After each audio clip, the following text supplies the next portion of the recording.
Friends, thank you for being here today. What if I told you that the invisible hand guiding your life, deciding the price of the gas in your car, the medications in your cabinet, and even the news on your screen, belongs to a man who has been dead for nearly a century? And what if I told you that the breaking up of his empire, an event taught in history books as a victory for the people, was actually the moment that solidified a system of control from which the modern world can never truly escape? We often look at the chaos of the modern economy, the tech giants, the pharmaceutical conglomerates, the too-big-to-fail banks, and see them as new, complex, and unconnected phenomena. We think the world of 2025 is vastly different from the world of 1870. But if you look closely, if you peel back the digital veneer of Amazon and the glossy branding of ExxonMobil, you will find the same architectural blueprint beneath it all. It is a blueprint drawn by John D. Rockefeller. To understand why your life looks the way it does today, we must journey back not to the boardrooms of Silicon Valley, but to the muddy, chaotic oil fields of Pennsylvania and the austere offices of Cleveland, Ohio, where one man decided that competition was a sin and control was a divine duty. To understand the system, however, you must first understand the man, because the system is simply his personality writ large upon the global economy. John Davidson Rockefeller was born in July 1839 in Richford, New York, a product of two diametrically opposed worlds. His father, William Big Bill Rockefeller, was a traveling con man, a pitchman who sold patent medicines and fake cancer cures. Bill was a man of the world, charming, ruthless, and utterly devoid of scruples. He once famously bragged that he cheated his own sons every chance he got just to make 'em sharp. From his father, John learned the brutal realities of commerce. Trust no one, take every advantage, and ensure you're always the one holding the money at the end of the transaction. His mother, Eliza, was the counterweight. A devout, stern Baptist, she instilled in John a deep, unshakable sense of moral order, discipline, and religious destiny. She taught him that waste was a sin and that diligence was a form of worship. When you combine the ruthlessness of a con man with the moral certainty of a zealot, you get John D. Rockefeller. He did not view his destruction of competitors as cruelty. He viewed it as a moral imperative. In his eyes, the marketplace of his youth was chaotic, wasteful, and inefficient.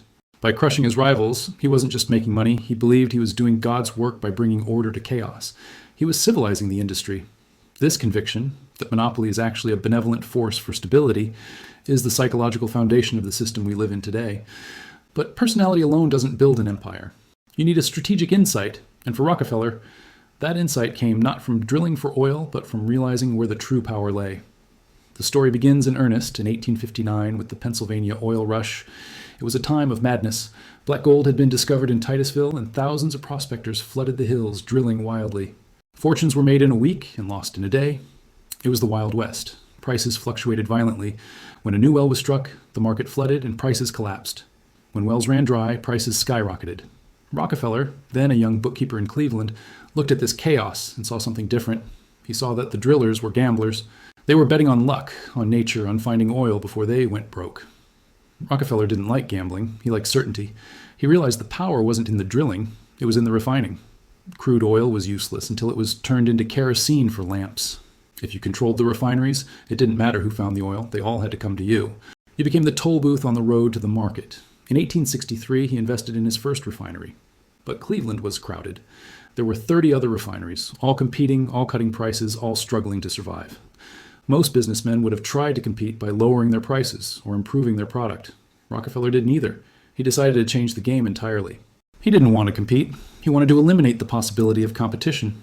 This leads us to the first pillar of the Rockefeller system, a concept that completely revolutionized how business was done: vertical integration.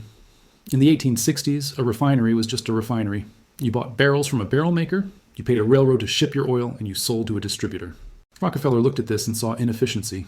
Why pay a barrel maker a profit? Why pay a railroad a premium? He decided to bring everything in-house. He bought his own forests to chop down his own timber. He built his own barrel-making factories. While his competitors were paying 25 cents for a barrel, Rockefeller was producing them for 15 cents. He bought his own tank cars. He built his own warehouses. He bought his own wagons for local delivery. By controlling every single step of the supply chain, he didn't just save money. He weaponized efficiency.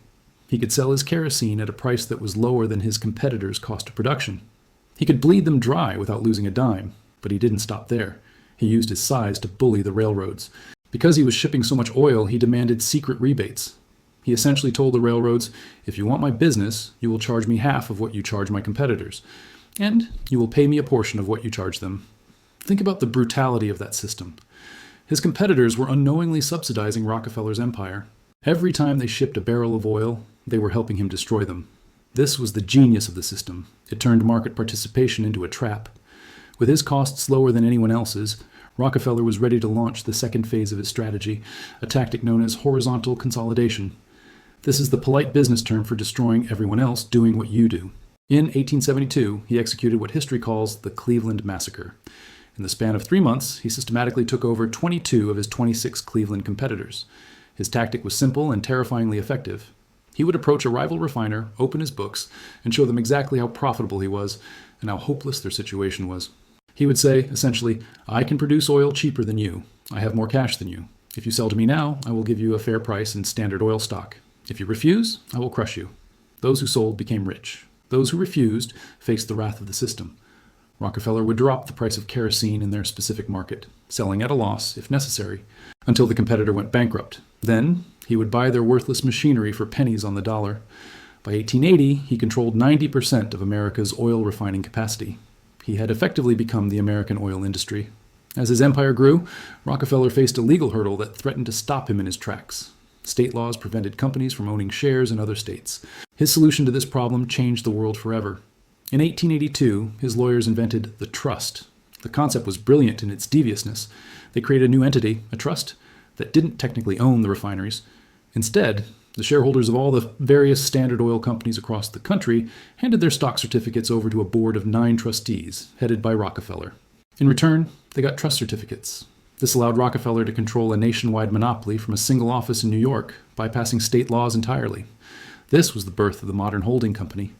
It is the structure that allows a company like Alphabet to own Google, YouTube, and Waymo, or a company like Berkshire Hathaway to own Geico, Dairy Queen, and Duracell.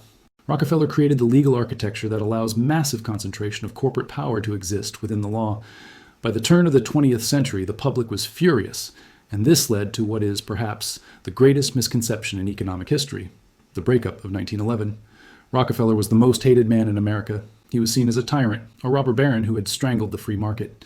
The government eventually stepped in. In 1911, in a landmark case, the Supreme Court ruled that Standard Oil was an illegal monopoly and ordered it to be broken up. We are taught this was the end of the story. The dragon was slain. But this is where the story takes its most ironic twist. The government broke Standard Oil into 34 separate baby companies. Standard Oil of New Jersey became Exxon, Standard Oil of New York became Mobil, Standard Oil of California became Chevron, Standard Oil of Indiana became Amoco. But who owned the stock in these new companies? Rockefeller did. He owned 25% of all of them. When these companies were forced to operate independently, the market realized something. The sum of the parts was worth more than the whole. Freed from the bureaucracy of the massive trust, these new companies became more efficient and innovative. The stock prices soared. In the years following the breakup, Rockefeller's personal net worth tripled. He became the richest man the world had ever seen, with a fortune that, adjusted for inflation, would dwarf the wealth of Elon Musk or Jeff Bezos today. The government tried to punish him, and in doing so, they made him the wealthiest human in history. More importantly, the breakup didn't kill the method. The 34 companies continued to operate using the Rockefeller playbook. They dominated their regions, they controlled their supply chains, and over the next century, they slowly merged back together.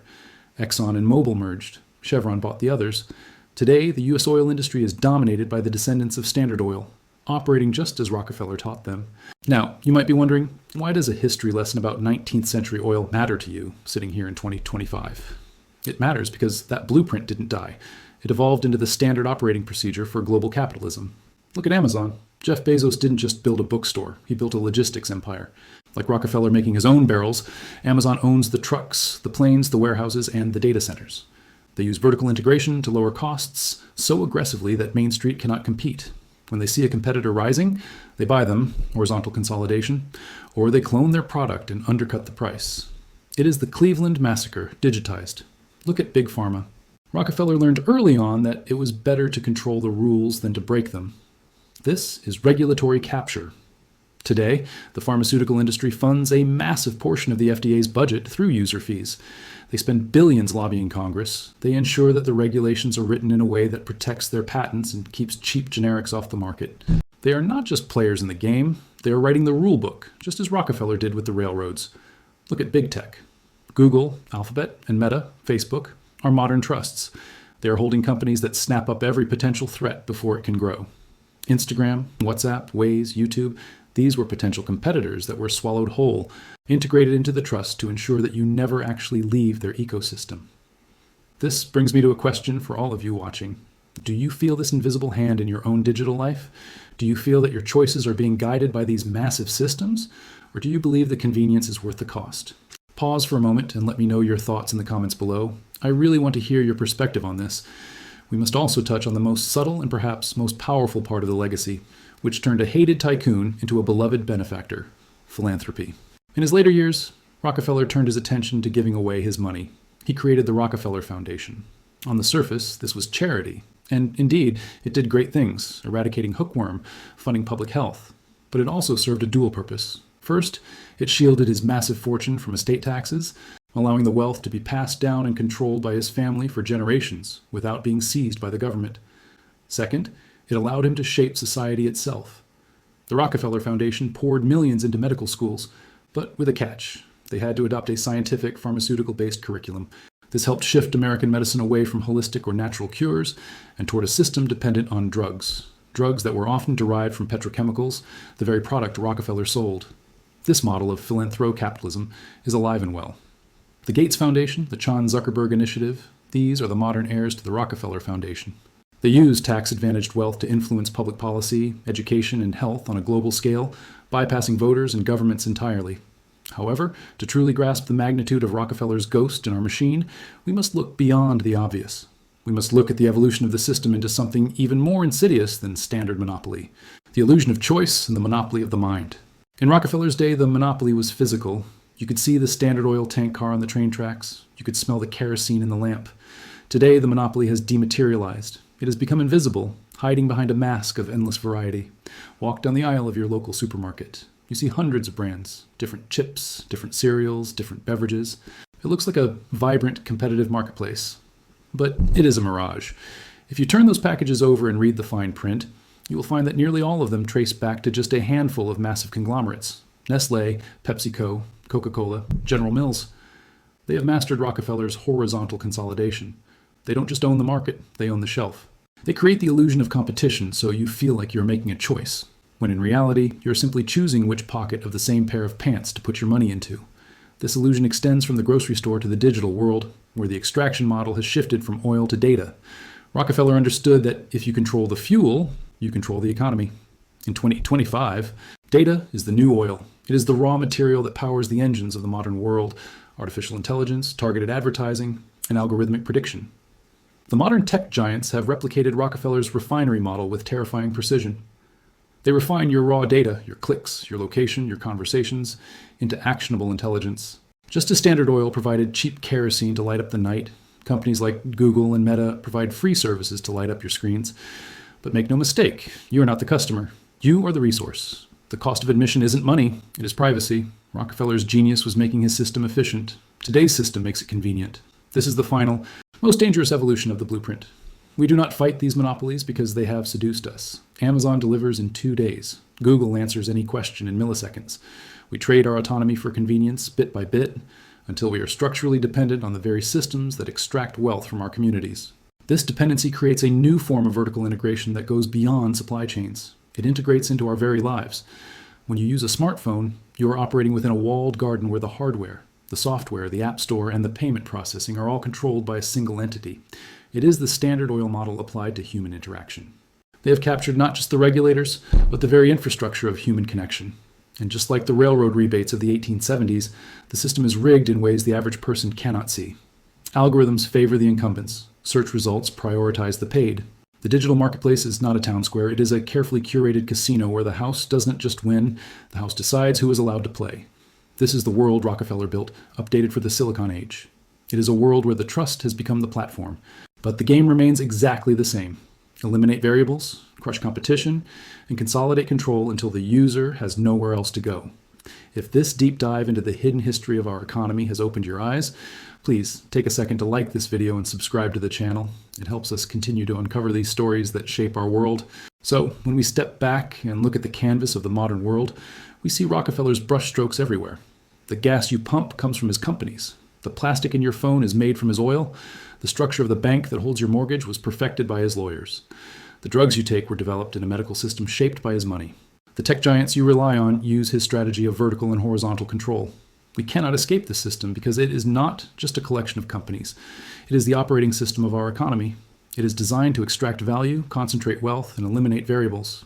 It is designed for efficiency, not for liberty. So, what do? First, we must accept the reality.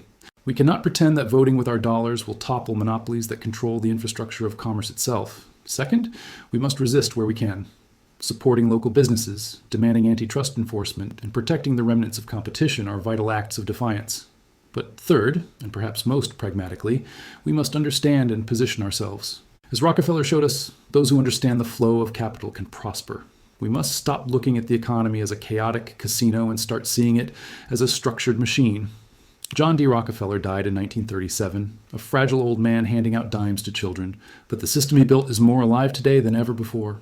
It is a machine that turns chaos into order and order into gold. And whether we like it or not, we are all living inside the gears. Thank you.